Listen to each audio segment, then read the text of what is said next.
If you're an empath or a sensitive soul living in this modern world, you probably feel like a live wire. It's so hard to be out in public because of all the sounds, lights, smells, EMFs, and of course, other people's energies. But what I'm about to share with you about the connection between your diet and spiritual awakening will change everything. There's a quote from the great Rudolf Steiner that says, "Nutrition as it is today does not supply the strength necessary for manifesting the spirit in physical life. A bridge can no longer be built from thinking to will and action.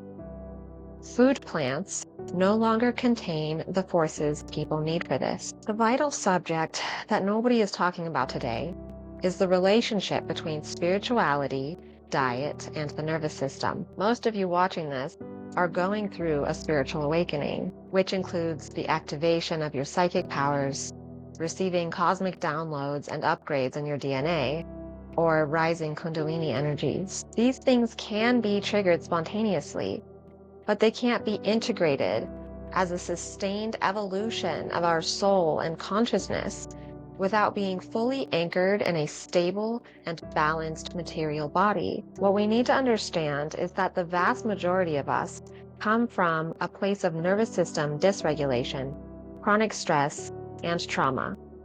Chronic stress and trauma burn through minerals like crazy and massively deplete the physical body of its life force energies. There's also a vicious cycle that occurs where not having sufficient nutrient intake, especially during childhood, can cause trauma and chronic stress and a low capacity for handling stressful environments. This is why there are so many empaths out there who can barely tolerate being in public and are having physical reactions and sensitivities to the outside world. We need to create safety and stability in our physical bodies to come out of survival mode. When we are living perpetually in survival, we are unable to have a clear channel for cosmic energies to work on and through us. If you are in a trauma state, living in survival, your very being is resonating at the frequency of the lower 3 chakras. The primal body, the animal mindset. In this state, we are shut off from our heart. Most people with trauma have shut their heart down as a survival mechanism to protect themselves from being hurt again. This is so important because the heart works as a transistor or a bridge to bring in those life force energies that come in from above to nourish our body. When the heart is shut down, as in those with unhealed trauma, we lose the ability to be nourished by this life force energy from spirit. We become depleted, weak, and starved for this light or prana. When there is a depletion of light, physical illness begins to manifest because all of our organic functions require light as the energy source in order to animate the body. I like to create a metaphor of the physical body as a biological technology. All of the technical devices that we use, like phones, TVs, computers, they're made of minerals, and they send and receive information as light and electromagnetic frequencies. A very similar thing can be said for our body. We are made of minerals. Our body sends and receives information as light and frequency. The difference is that we contain water and spirit. We get our information as light and consciousness from God. Minerals are one of the core materials needed in order to be able to sustain light and life. The minerals move the energy and the waters in our body. So here's the problem. Our soil is vastly depleted of minerals. And so the plant-based foods we eat are not as robust and nourishing as they once were. Just as Steiner's quote expressed from a century ago, imagine the nutrient predicament that we're in today. And the other issue is that we do not eat a full spectrum balanced diet as our ancestors used to. Ancestral nourishment in most parts of the world includes nose to tail consumption of animals. It's high in saturated fat, protein, and the organ meat included, as well as a much higher prevalence of fermented foods. Because we no longer eat this way, and because of our modern agriculture and livestock practices, we are starved of this nutrient-dense sustenance. And don't even get me started on misinformation and chemical warfare spread by big food corporations. There's no time to be getting into that here. Without the stability from bioavailable, nutrient-rich foods, we cannot escape survival mode. Because at a biological and hormonal level, our brain is receiving constant signals of famine and threat. As we go through the spiritual awakening journey, we need to prioritize creating safety and building trust in our body in order to be able to hold our growing light bodies and the vital energies of the divine spirit. Our body holds the codes for ascension. We are bringing cosmic forces down to be able to create with them in this spiritual density here. We are bringing the 5D to us, which is how we will be able to manifest this new earth and co-create with God here in the third dimension. Heaven on earth will not come to form if we are only focusing on raising our vibrations and leaving the body behind. During this age of spiritual human evolution, we are here to bring more life and light into our bodies so that we can be purified and uplifted into higher frequencies of consciousness and interaction here with the material world. Ultimately, to transmute the lower ego wounds of the human collective. So there's a common misconception that I would like to address around raising your vibration and eating for spiritual development. Many of these spiritual protocols that we come across include fasting or liquids only, or raw foods and fruit, or simply abstaining from animal origin foods. And many people are attracted to these in order to become spiritually uplifted or purified. There is absolutely a benefit to fasting and cleansing for spiritual growth and shadow work. And a lot of these types of diets are also called healing diets because they can reset the body from illness. For those who choose a plant-based only lifestyle for spiritual reasons, I support you making your own dietary decisions. And I hope that I can also offer insights from a unique perspective that helps you continue to choose what is the best for your highest good. So if you want to go through a spiritual initiation and actively choose to do fasting or any sort of diet to raise your frequency, I applaud you for choosing that path. But if you do that without starting first from a base of abundance and thriving in your physical body, the practice of fasting can push you further into a state of survival and ultimately hinder your spiritual evolution. Yes, you might have incredible epiphanies in a fasting state.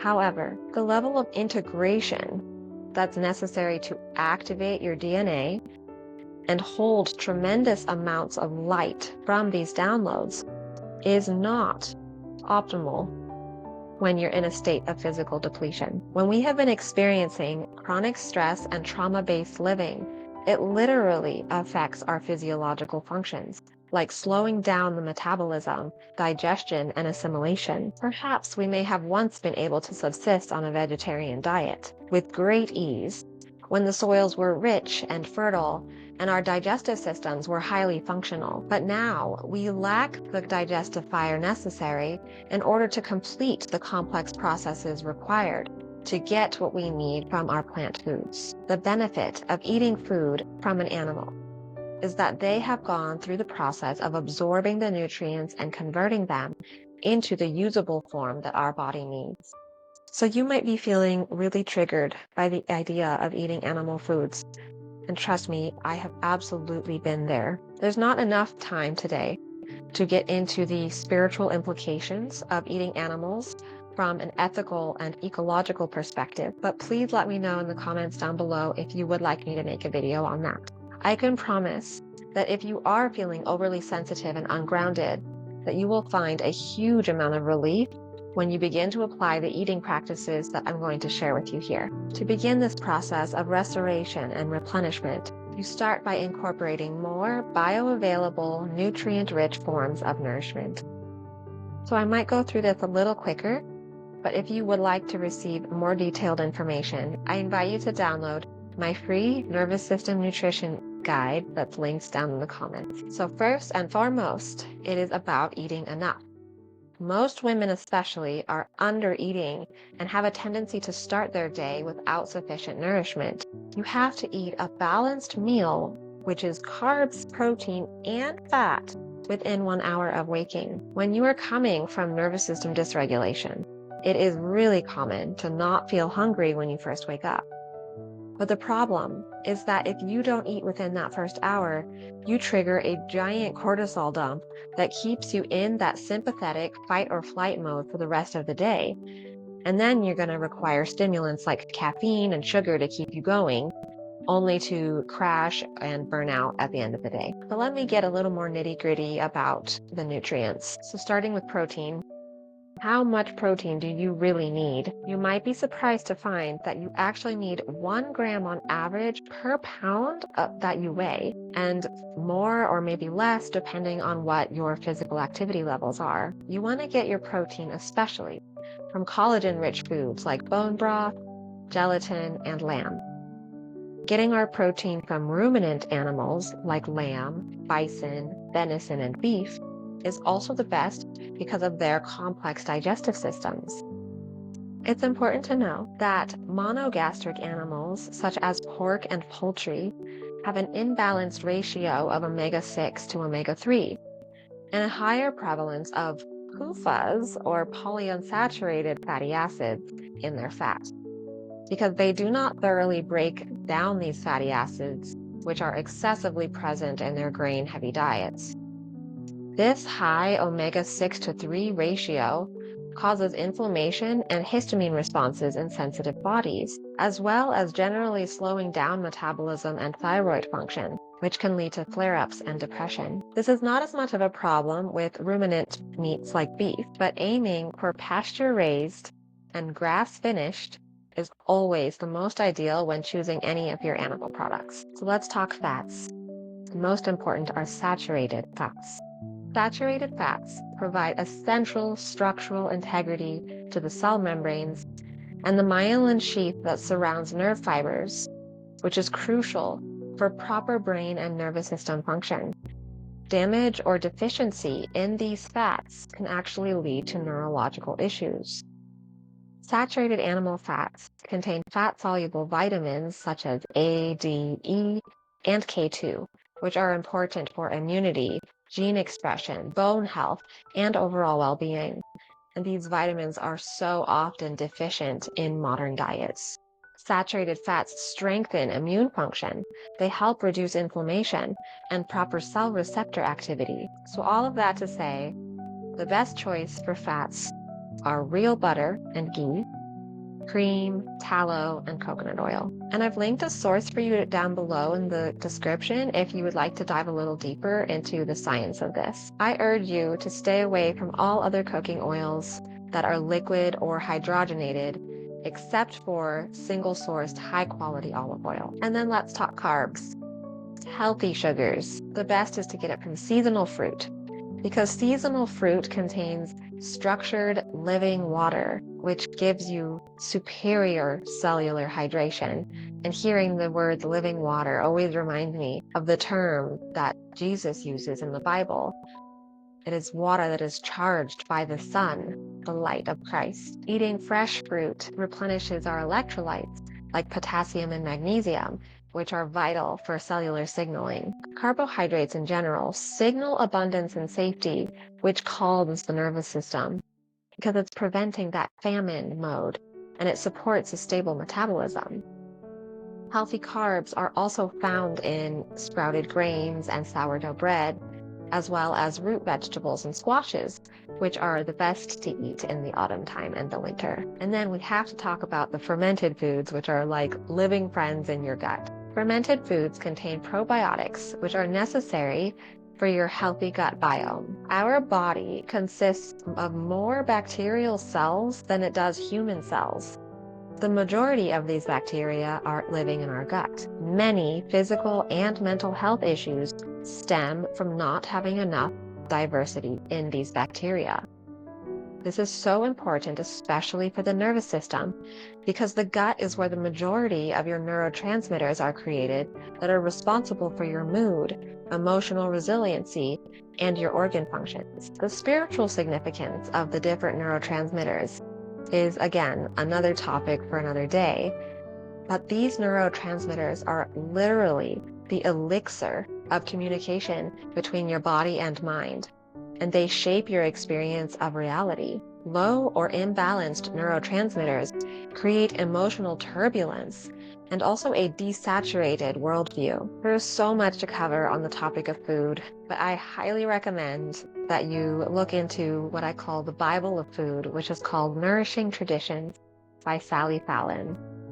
And it includes all of the fundamental information that you need on nutrition, as well as a stellar collection of wholesome, abundance signaling recipes. So if you found this interesting or helpful, I invite you to share this with anyone who needs to hear it.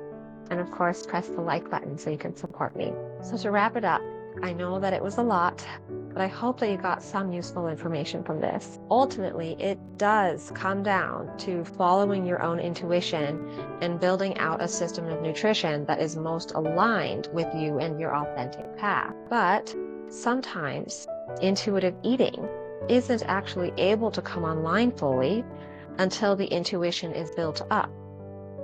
Intuition and psychic awareness have to be clarified and supported in order to make decisions from a place of true inner knowing in any aspects of your life. If we're living in trauma and chronic stress, we can't always make informed decisions for our highest good.